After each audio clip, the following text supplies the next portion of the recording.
Sekarang kita update terlebih dahulu perkembangan kasus COVID-19 di Indonesia. Jumlah kasus terkonfirmasi positif COVID-19 tanah air menembus angka 190.000.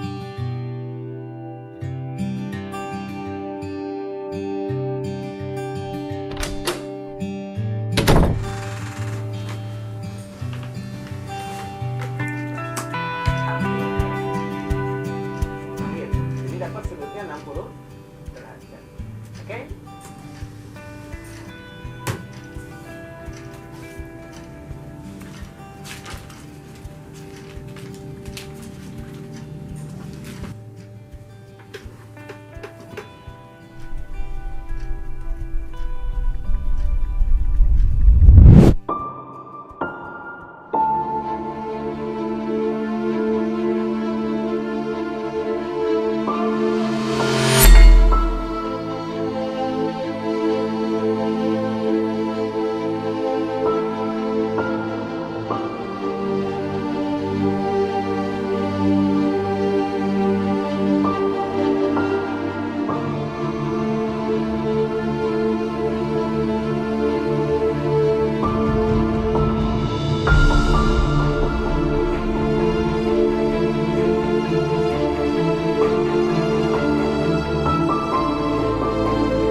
Saudara, 3 pasien dalam pengawasan PDP Corona di Kota Malang, Jawa Timur sembuh. Mereka sudah dipulangkan dari rumah sakit setelah diisolasi selama 9 sampai 10 hari.